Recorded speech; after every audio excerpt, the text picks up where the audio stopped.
ओम श्री गणेशाय नमः। ओम नमो भगवते वासुदेवाय। हरे कृष्णा कृष्ण कृष्णा हरे हरे, हरे राम राम राम हरे हरे। तव्हां सभिनी हरि भक्तन के नमस्ते। प्यारा भक्तों, ही कथा पाण गुरु कृपा से हासिल करे रहा आयूं।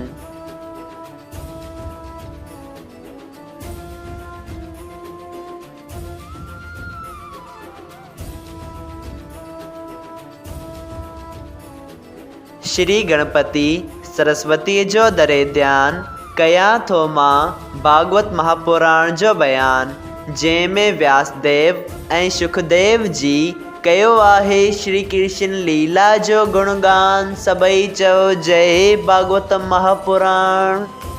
प्यारा भक्तों, कल कथा में पाण श्रीमद् भागवत महापुराण साहिब जे चौथे स्कंद जे 26 ऐं 27 अध्याय में ॾिठो हो त देव ऋषि नारद मुनि जी प्राचीन वर्क सां गॾिजाणी थिए थी ऐं उहे प्राचीन वर्क के ज्ञान उपदेश कनि था त रुगो यज्ञ करण सां पंहिंजो मक़सदु पूरो कोन थींदो।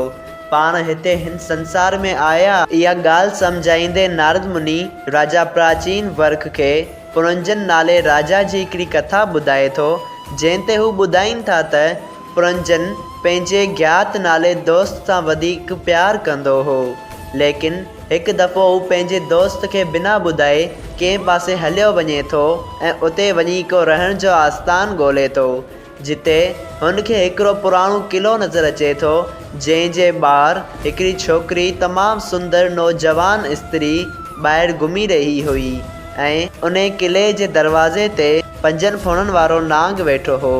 प्यारा भक्तों, उहा स्त्री त एतिरी खूबसूरत हुई जो पुरंजन नाले राजा उन ते आशिक थी पियो हो। सभई चओ जय श्री कृष्णा।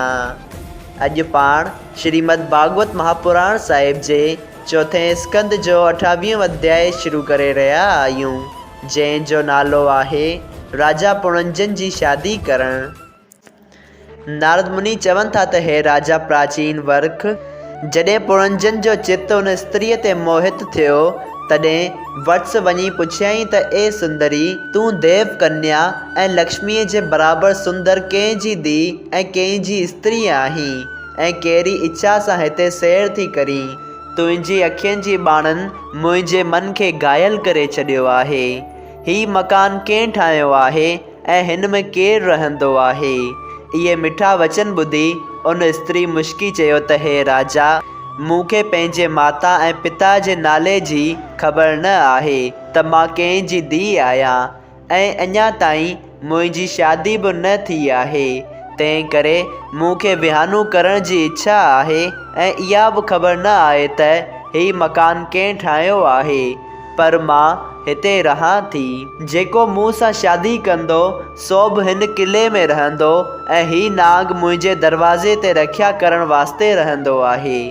हीअ ॻाल्हि ॿुधी राजा पुरंजन ॾाढो ख़ुशि थी चयो त ए प्राण प्यारी, तूं मूंखे क़बूल करी त मां तोसां विहांउ करण लाइ राज़ी आहियां ऐं तोसां विहांउ करण खां पोइ मां हिते ई रही तोसां भोग विलास कंदो रहंदसि। तॾहिं उन सुंदरी खिली चयो त हे राजा, तुंहिंजो अहिड़ो सुंदर रूप ॾिसी कहिड़ी स्त्री तोते मोहित न थींदी। जॾहिं अहिड़ी तरह ॿिन्ही जी ॻाल्हि ॿोल थी तॾहिं राजा पुरंजन उन सां विहांउ करे किले में वञी भोग विलास करणु लॻो। राजा उन जी प्रीत में अहिड़ो त ॿुॾी वियो जो राति ॾींहुं संदसि आज्ञा में रही खेसि पुछण खां सवाइ को बि कमु न कंदो हो। जॾहिं राजा पुरंजन खे उन स्त्री मां घणा पुट ऐं धीअर पैदा थियूं तॾहिं उन्हनि जी शादी करे हिकिड़े ॾींहुं पंहिंजी स्त्रीअ जे पुछण खां सवाइ रथ ते सवार थी जंगल में शिकार करण हलियो वियो। राणीअ खे जीअं ख़बर पई तीअं हू क्रोध में भरिजी रसोई घर में सुम्ही पई। जॾहिं राजा शिकार तां मोटी पंहिंजे मकान ते आयो तॾहिं बानियनि खां राणीअ जो हाल पुछियईं, जिन चयो त ख़बर न आहे त राणी खे कहिड़ो दुख अची पैदा थियो आहे जो ज़ेवर ऐं कपिड़ा लाहे ज़मीन ते सुम्ही पई आहे। ही ॻाल्हि ॿुधी राजा तमामु डिॼी सोच में पइजी राणीअ वटि डोरी वियो ऐं वञी ॾाढे प्रेम सां पुकारियईंसि, लेकिन राणी कावड़ करे कुझु न ॻाल्हायो।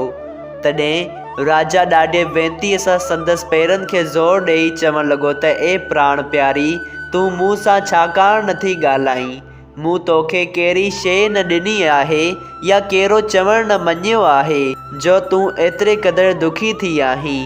तुंहिंजी हालत ॾिसी मुंहिंजो जिगर थो फाटे। तोखे मुंहिंजो कसम आहे, तमामु जल्द सची कर त जेकॾहिं तोखे कंहिं दुर्वचन चया हुजनि त उनखे हाणे जो हाणे सज़ा ॾींदसि। इहा ॻाल्हि ॿुधी राणी कांवरजी चयो त उहो सभु तुंहिंजो कसूर आहे जो तूं सवाइ पुछण जे शिकार करणु हलियो वएं। उन करे मां उदास आहियां। तॾहिं राजा पुरंजन राणीअ जे पेरनि ते किरी हथ जोड़े चयो त मूं खां इहो कसूर थियो जो सवाइ ॿुधाइण जे हलियो वयसि। अॻिते तुंहिंजी आज्ञा खां सवाइ केॾांहुं बि न वेंदसि। मूंखे पंहिंजो सम्झी हिन दफ़े मूंखे माफ़ी ॾे। तूं पंहिंजे हथनि सां मूंखे ॿधी जेका सज़ा वणई सा बि ॾे। जॾहिं अहिड़ी वेनती करण सां राणी उथी, तॾहिं राजा पंहिंजे हथनि सां संदसि मुंहुं धोई बदन जी मटी साफ़ करे खेसि ॻहिणा ऐं कपिड़ा पहिराए घणनि ॾींहंनि ताईं उन हथनि सां भोग विलास में रहियो ऐं कॾहिं बि माया जे जंजाल खां अलॻि न थियो। सभई चयो जय श्री कृष्णा। देव ऋषि नारद जी राजा प्राचीन वर्क खे इहा कहाणी ॿुधाए चवनि था त जहिड़ी तरह तोखे संसारी इच्छाऊं आहिनि, तहिड़ी तरह पुरंजन खे ॿुढापे अचण ताईं ऐं इंद्रियनि जे कमज़ोर थियण ताईं संसार जो मोह लॻो रहियो।